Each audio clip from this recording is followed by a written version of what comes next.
Alright, this video is a little bit late, guys. I'm sorry, but anyways, it's here. So before we get into the video, let me give you guys a little bit of background, and we'll go from there. So on August 26th, 27th, and 28th, me and A-Train 4014 Productions and his crew went out to northeastern Ohio and northwestern Michigan to chase Nickel Plate Road 284 Berkshire 765 on the Tri-State Steam Excursion. So that's Ohio, Indiana, and Michigan. Technically it took 3 days, but we chased it for about 3.25 maybe, out of technically 4. But anyways, due to like storage issues and stuff along the way, I did have to cut some video. So in place of that, I will have a voiceover with me explaining the the town that we're in, which way it's going, and stuff like that. So yeah, without further ado, this is Nickel Plate Road 765, the Tri-State Steam Excursion. Hope you guys enjoy.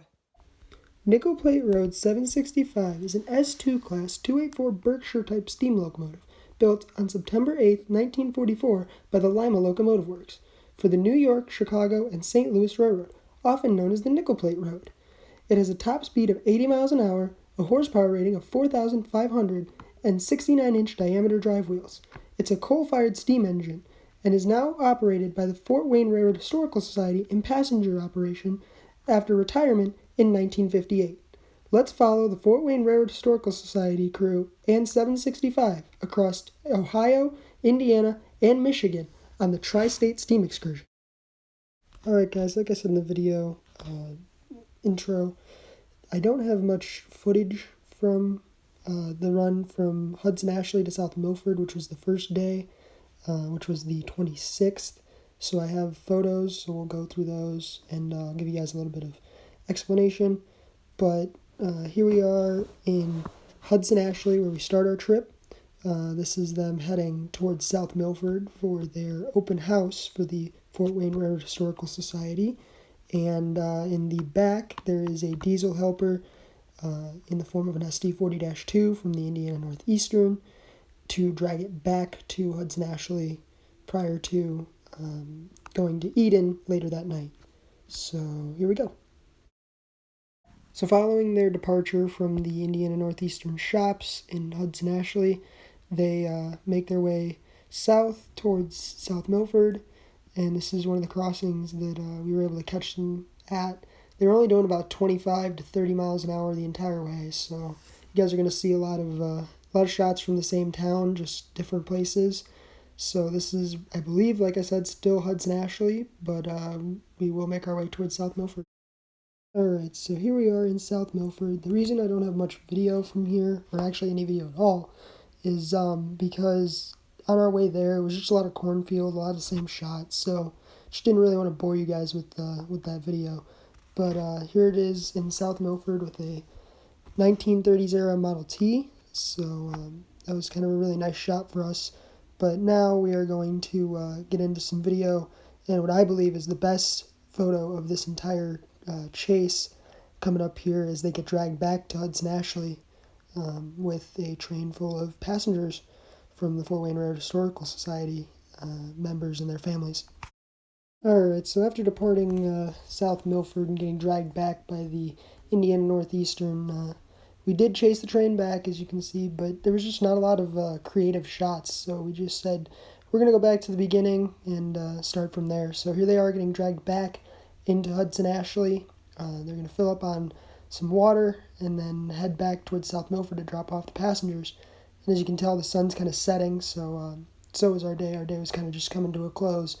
But we did have a few more shots left, so this is one of my favorites, but yeah, it turned out really nice. That leads us into our first photo and video. So here they are departing. Ashley Hudson once again headed back to South Milford to drop off the members and their families. Perfect golden hour. You get some really nice stack talk coming out of Hudson Ashley, and let's roll the clip.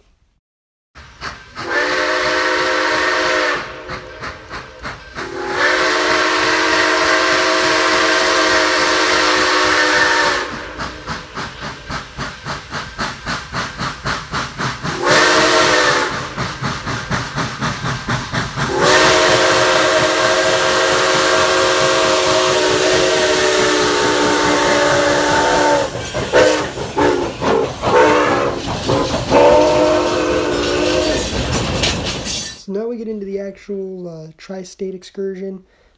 Sadly, this is one of the videos I had to cut, but here they are departing Eden, Ohio, headed for Hillsdale on the 27th.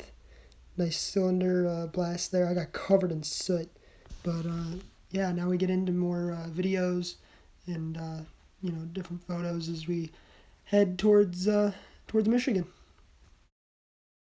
One of the nice things about this chase is that it actually didn't start too far into Ohio, so it was only about a 25-minute drive from our hotel in Indiana to Ohio. But here they are at the first shot outside of Ohio. This is Hamilton, Indiana, and for the first few shots, it's going to be backlit because they were headed straight away from the sun.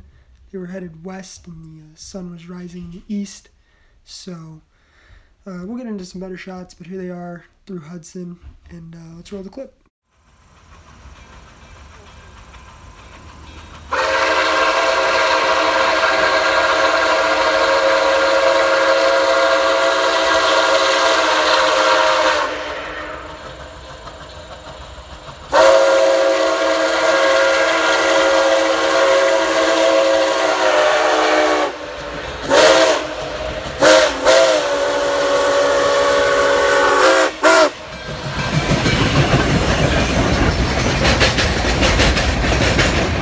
Another video that got cut was the spot just after Hamilton. I believe this is entering Angola, but I didn't like the shadows, so I kept the shot, didn't keep the video. But I'll make up for the next one because in the next one you get some wheel slip and stuff like that. The lighting was better, so here they are just outside of Angola, headed towards Hillsdale. Still right on time.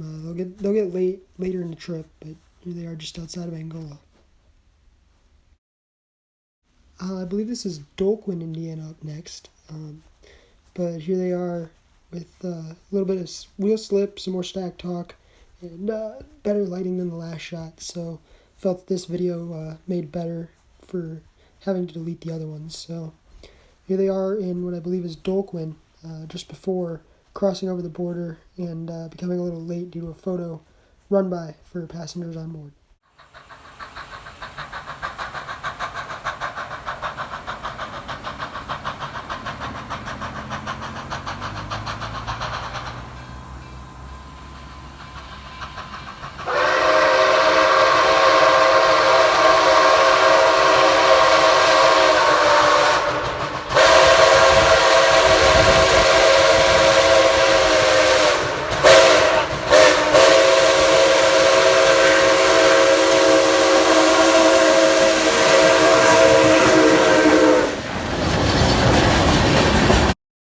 Alright guys, I know these video clips are a little short, but here's the full train now.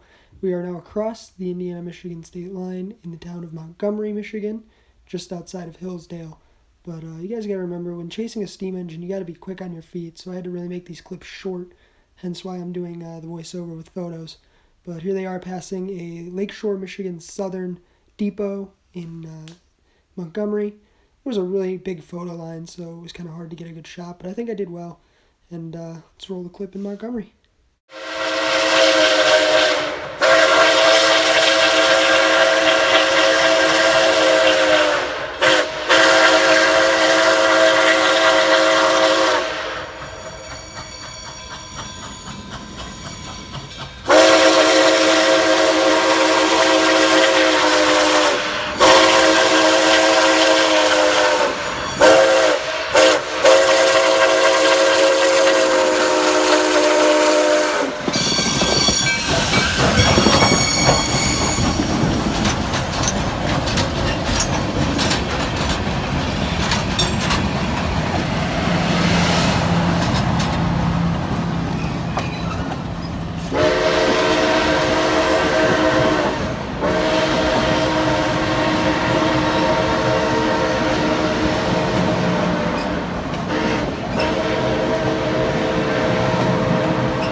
Following the 3-hour layover in Hillsdale, we see the train again as it heads back south towards Eden, just outside of Hillsdale here. And the engineer really lays on the whistle here, so sorry for those wearing headphones, but hope you guys enjoy it, because I definitely did.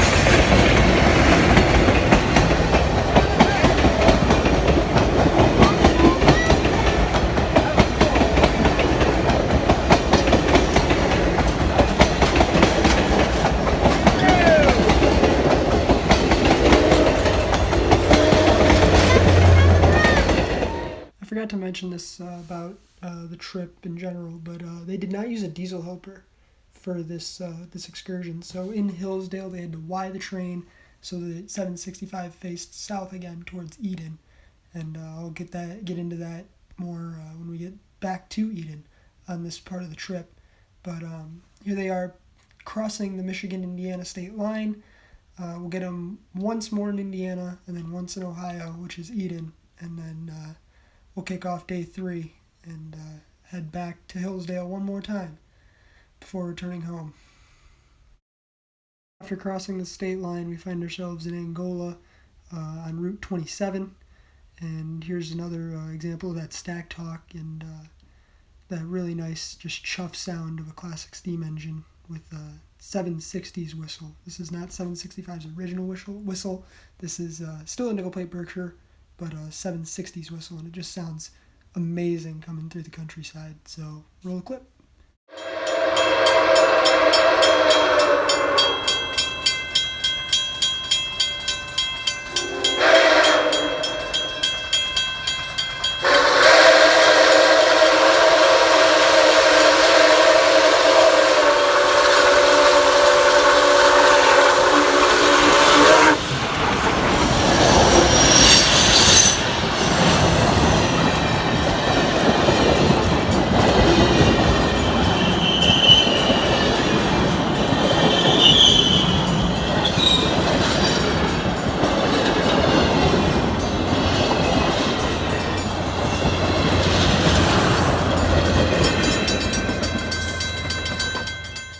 Following that shot in Angola, the most reasonable shot was just to head back to Eden, where it met the diesel helper to get dragged back to Hudson Ashley to get filled up on coal and water before having to Y the train in Hillsdale because they Y'd it during the day and so faced the other way because there was no diesel helper.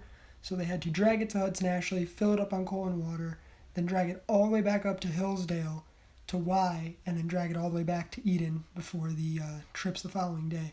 So following this, me, Andrew Mangalinden, owner and founder of A-Train 4014 Productions, go subscribe to him, and his vice president, Brandon Phillips, we all got together in the hotel room and discussed what shots we wanted for the following day.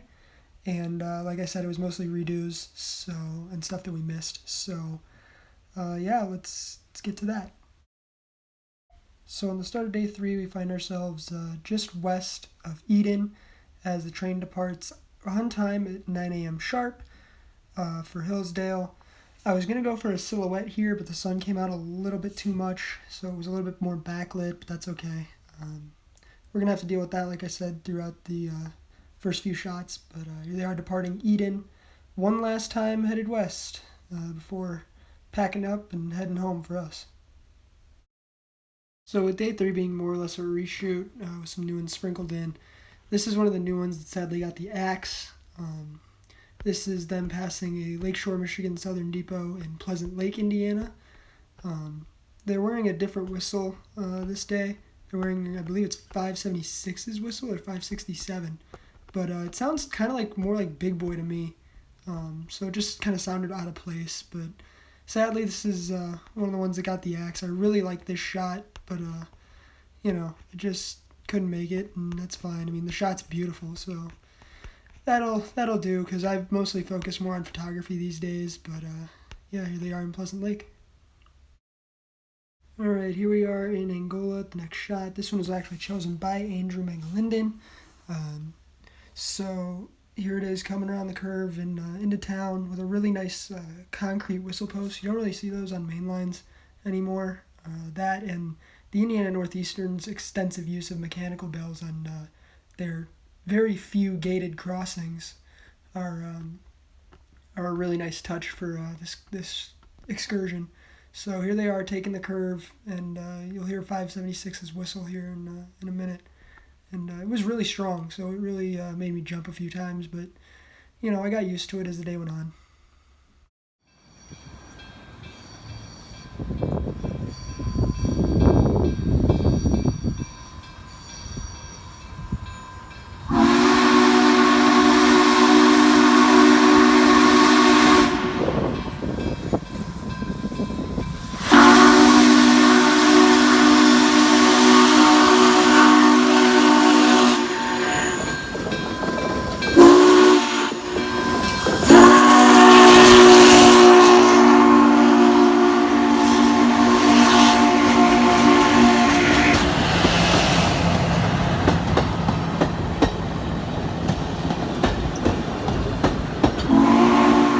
Following Angola was Montgomery again, so we're going to jump ahead to Hillsdale here and see 765 meeting Little River Railroad 462 Pacific, Little River number 110. On the other end is an 040 saddle tank engine, Little River number 1. But during the time in Hillsdale, I didn't really shoot Little River because I rode it on Sunday. And on Saturday, I was talking with one of my friends who's on the 765 crew. So didn't really shoot much Little River. Have a few photos, but let's focus on 765 for this video because that was kind of the main reason I was there. So I think Little River also deserves kind of their own little short video. So here is 765 meeting Little River 110. This is my only steam meet shot I've ever done, and it's definitely one of my favorites. Never thought I'd see a Lima and a Baldwin in the same shot, so it's kind of a really nice photo. So following the 3-hour layover and the Y movement in Hillsdale, we catch up with the train again on its way back south one final time in Reading, and this is where we kind of get a little gutsy with some shots. We kind of do some in quick succession, so some of them got the axe, some of them didn't. This is one that didn't get the axe, so let's roll the clip.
So instead of sticking with our theme of a few shots in Michigan and then going back into Indiana, we decided to get a little gutsy and try to get a few shots here in quick succession. So following Reading, we go back to Montgomery, but this time faces south. So we got the depot with the grain silos, and rain actually started to fall here. So you guys, if you look closely, you can see those raindrops. It was really unexpected. Luckily, the heavy rain held off just until after we got this shot, and then by the time we hit our next crossing, it had completely stopped. So just a little spurt shower there, but really made for a really nice photo. And yeah, we're gonna get a little gutsy here, head back towards Eden. So as we get into the final shots here, these are all going to be photos instead of video because they're just in such close succession. So I didn't really have much film. So we're just going to go with the photos. Here's the crossing just outside of Montgomery. I believe this was about 5 minutes or so away. We had just gotten ahead of him, so it's a really nice head-on shot. The rain had stopped, so made it a little bit easier to traverse the roads and stuff. A lot of dirt roads and things out in the country of Indiana and into eastern Ohio there. But yeah, it was it was really close and really quick. So this is them just outside of Montgomery, getting ready to cross the Indiana-Michigan state line one last time. After the rain and everything had subsided and we did some quick succession shots, our next stop was Trine University in downtown Angola, where the tracks literally just split campus. So they had a 10-mile-an-hour speed restriction, which made it really easy to catch back up to them prior to their photo run-by spot at Pleasant Lake. And the sun came out, which made it really nice because it had been cloudy all day. So we were getting kind of tired of being cloud bombed. We really needed some sun, so we got it with this shot and the next shot. Sadly, it didn't really go away for our final shot, but that's okay because that final shot was just a redo, and I knew it was going to be bad, so I just said, forget about it, let's do it, and yeah. While in Montgomery, we found out that they moved the photo run-by spot to Pleasant Lake, so that kind of gave us a good opportunity to get some stills in that perfect light before hitting Hamilton for the final shot. But here it is in Pleasant Lake. Sadly, another nice shot that got the axe, but the lighting was perfect, and them boarding really gave us some time to get ahead of it before getting the final shot in Hamilton and coming home. So here they are in Pleasant Lake, and let's head over to Hamilton for the final shot. Following the photo run-by in Pleasant Lake, we get to our final spot in Hamilton, where it meets an Indiana Northeastern Jeep 38, former Seaboard airline. And this was a really nice shot, except for the backlighting. Like I said, them running east-west in the morning and evening was really bad timing for photos because, sun rises in the east, sets in the west. So if you're running east in, 5 o'clock afternoon light, shot's not going to be that good, but I did what I could, and yeah. So following that final shot in Hamilton, we packed it up and headed home for the 4-hour car ride back to Northern Illinois. So I want to thank you guys so much for watching. Sorry this took so long, but I hope you guys enjoyed. Thank you to Andrew Mangalinden and Brandon Phillips for their help in this chase. They were really instrumental, and I really hope you guys go subscribe to Andrew and his channel because he puts out really good railroad content, you guys. And I know he did a way better video than I did for this trip. But thanks to everyone along the way that helped make this trip what it was. And see you guys in the next video. Peace.